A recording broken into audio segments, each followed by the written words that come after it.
Kelantan. Pada menjelang pilihan raya tahun 1969, UMNO menggunakan pemuda tahan lasak untuk membuat kacau dan menekan pengundi-pengundi sehingga berlakulah perkara-perkara yang tidak diingini. Berlaku pembakaran jambatan untuk menghalang pengundi-pengundi daripada pergi mengundi. Berlaku kes orang PAS yang tidak boleh balik ke rumah. Apabila balik saja ke rumah, tidur, pagi besoknya dapati tangga rumah tu sudah pun diusung oleh pemuda tahan lasak dan dibuang ke sungai. Ini cerita benar ni. Boleh jadi generasi baru nanti. Ada yang pintu gerbang yang dipasang dirobohkan secara terang-terangan siang hari. Kita dapati cerita-cerita ini daripada orang-orang UMNO yang kemudiannya masuk PAS. Mereka lah pula yang membuka cerita ini sehingga kan sampai hari ini pun ada lagi beberapa tokoh UMNO yang bersama dengan Yang Berhormat Mulia Tengku Razali dalam Parti Melayu Semangat 46 dan akhirnya menjadi ahli PAS. Mereka lah yang menceritakan bagaimana kejahatan yang dirancang, yang dilaksanakan oleh UMNO dan pemuda tahan lasak pada tahun 1969. Apabila masalah tanah menjadi suatu isu yang agak hangat di negeri Kelantan menjelang pilihan raya umum tahun 2004, Kerajaan Negeri Kelantan telah meluluskan penjelasan Muhammad. Sikit saja. Terima kasih Muhammad. Nampaknya hujah yang berhormat menyingkap kepada sejarah silam, cerita-cerita lama. Dan sebetulnya kalaupun kita mau buat cerita kan mungkin 2 hari bercakap dalam dewan ini tidak habis-habis.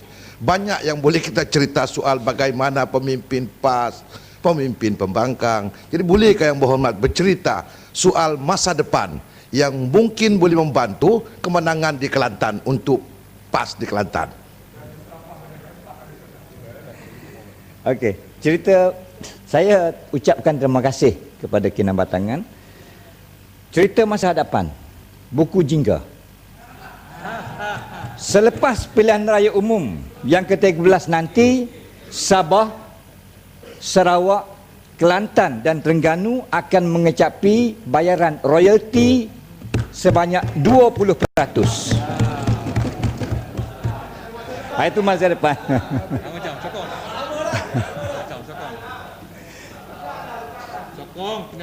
Tan Sri Yang Dipertua, Kerajaan Negeri Kelantan meluluskan enakmen Perbadanan Ladang Rakyat pada 21 Februari 2006 dan berkuat kuasa pada 1 Jun 2006.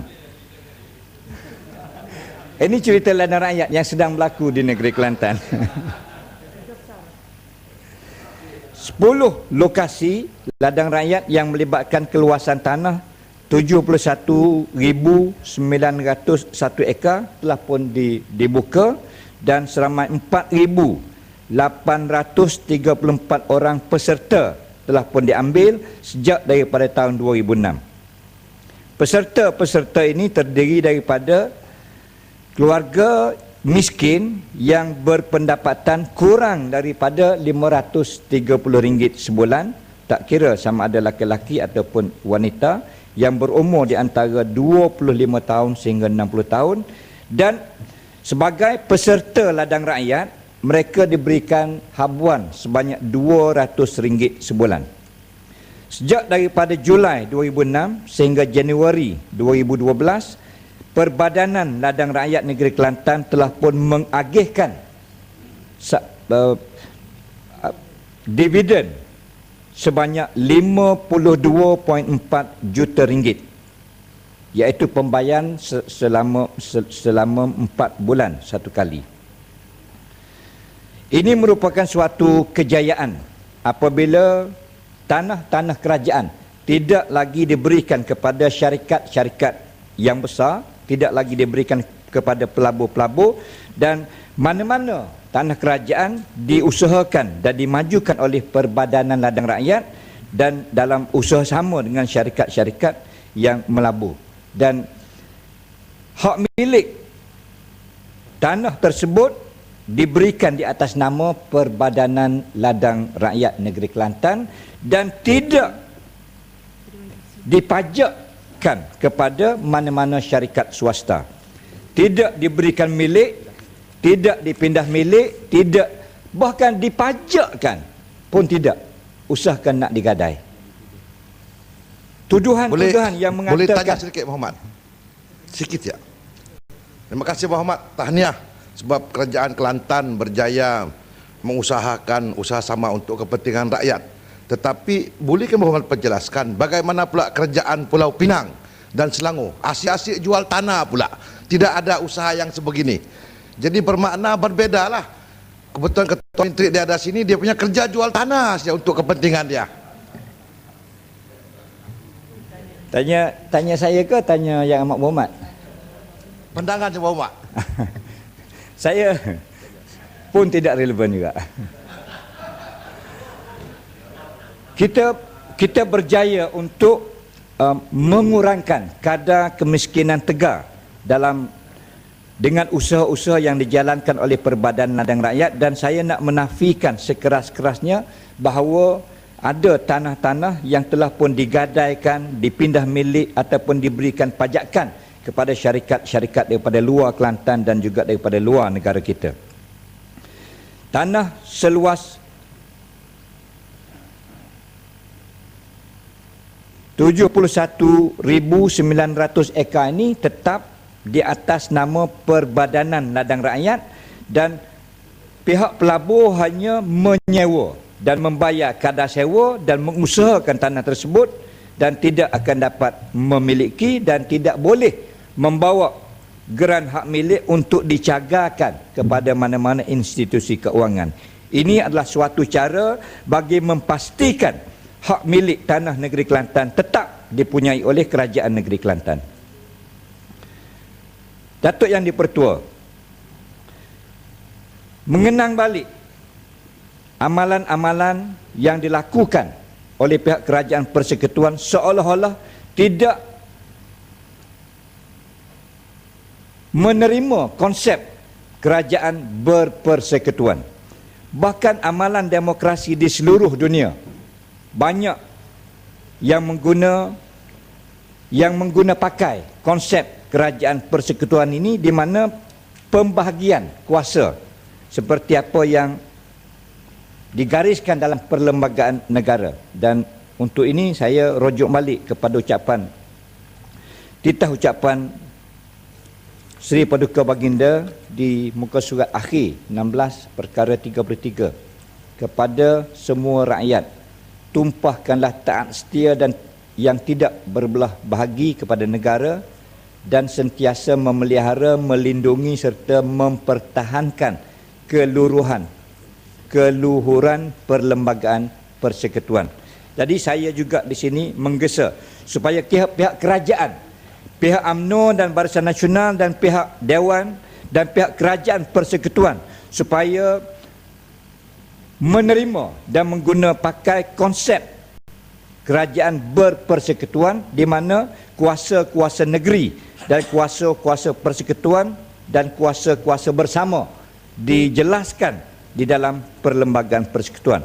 Oleh kerana itu, Kelantan sebagai satu komponen daripada negara persekutuan Malaysia tidak perlu dianaktirikan dan tidak perlu diderakan di dalam menerima kemudahan-kemudahan seperti apa yang diperolehi oleh negeri-negeri yang lain. Yang Amat Berhormat Tok Guru Ni Aziz banyak kali apabila berjumpa dengan Tun Dr. Mahathir pada waktu itu selaku Perdana Menteri, mohon supaya Kelantan dianggap sama dengan negeri-negeri yang lain selayaknya Kelantan sebagai satu komponen di dalam persekutuan Malaysia. Saya masih tertarik dengan jawapan Tun Dr. Mahathir. Minta laluan sikit. Terima kasih Yang Berhormat, terima kasih Tan Sri. Saya tertarik dengan apa yang dibahaskan oleh Yang Berhormat Kota Baru. Saya ingin minta pandangan. Dalam sidang Dewan Undangan Negeri Kelantan, pernah ada menteri daripada Kelantan mengakui bahawa beliau memang ada menyekat beberapa projek atau pelaburan untuk diadakan di Kelantan. Saya minta penjelasan apa pandangan Yang Berhormat dalam isu ini. Terima kasih kepada Yang Berhormat Rantau Panjang.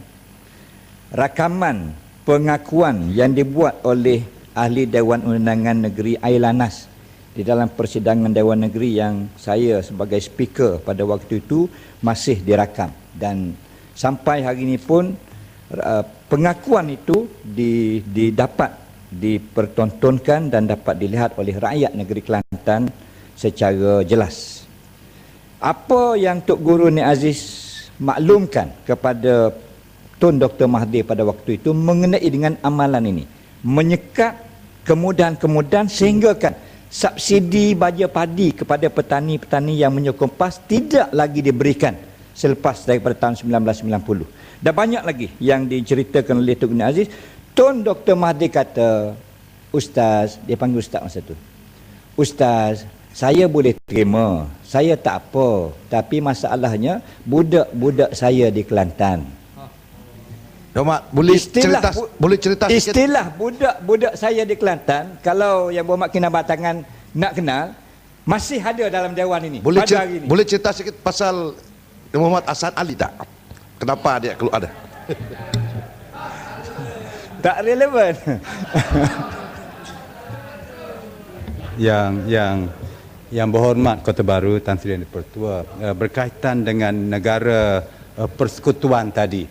Sebagaimana kita maklum, tiap-tiap beberapa bulan Majlis Raja-Raja akan mengadakan mesyuarat-mesyuarat mereka, dan biasanya Perdana Menteri akan mengambil kesempatan kehadiran menteri-menteri besar dan ketua menteri itu untuk mengadakan mesyuarat atau persidangan Perdana Menteri dengan menteri-menteri besar dan ketua-ketua menteri, yang dilakukan bukan di Pejabat Agong UMNO ataupun Pejabat Agong Barisan Nasional, tetapi di Putrajaya, di mesti dewan yang besar, hebat dan sebagainya. Tetapi dan dihadiri bukan oleh Perdana Menteri sahaja, bukan oleh menteri-menteri UMNO sahaja, tetapi oleh Ketua Setiausaha Negara, KSU dan sebagainya, yang semuanya menggunakan kemudahan kerajaan negara kita ini. Tetapi dalam semua persidangan ini, menteri-menteri besar dan ketua-ketua menteri Kelantan, Kedah, Pulau Pinang, Selangor tidak dijemput. Adakah 4 orang ini bukan orang Malaysia atau apa? Terima kasih kepada Yang Berhormat Tupat. 20 tahun Menteri Besar Tok Guru Nik Aziz di Kelantan menghadapi diskriminasi seumpama ini.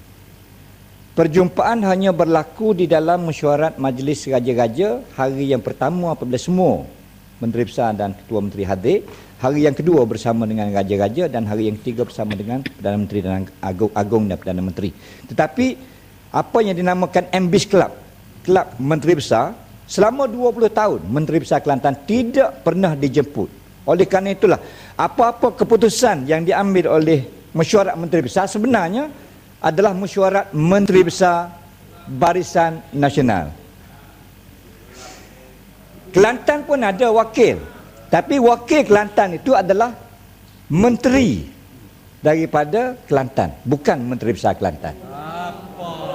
Jadi ini amalan dan diskriminasi ini yang dalam masa 20 tahun Tan Sri Yang Dipertua, amalan yang agak telus, terbuka, transparan hanyalah amalan speaker.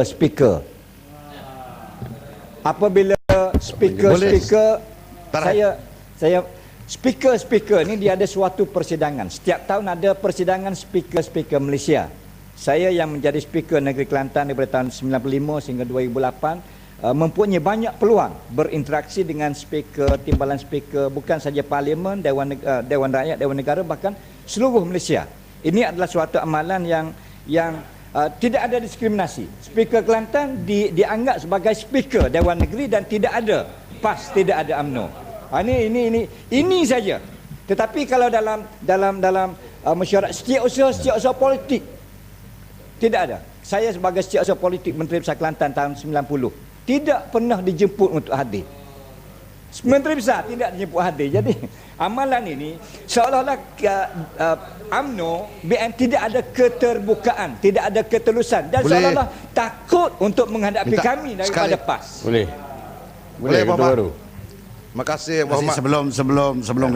Sebelum Kinabatangan mengajukan pencelahan, saya tidak akan memberi pandangan berhubung dengan peraturan mesyuarat karena yang berhormat paham penampilan dari speaker. Cuma yang saya ingatkan masa itu, yang berhormat ada 4 menit lagi. Okey, 20 saat ya. Terima kasih Tuan Ketua. Yang berhormat, saya seronok mendengar Yang Berhormat berbicara soal sekatan, diskriminasi. Tapi sedarkah Yang Berhormat, dulu Pematang Pau Menteri Keuangan, dialah raja yang sekat kemajuan di Kelantan. Tetapi hari ini Yang Berhormat pertahankan dia, sokong dia. Relevankah tidak ini? Terima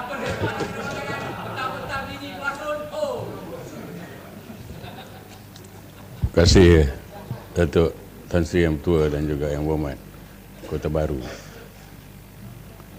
Saya rasa kalau diskriminasi ini memang tak eloklah. Saya pun setuju. Ya, walaupun Rasulullah sallallahu alaihi wasallam bersabda, dia kata selepas dia dah tak ada besok. Memang diskriminasi ini satu perkara yang berlaku di kalangan umat. Ya, tapi kalau kita nak memperjuangkan, kalau sabarlah. Saya nak sabar, jangan ada diperobok. Dan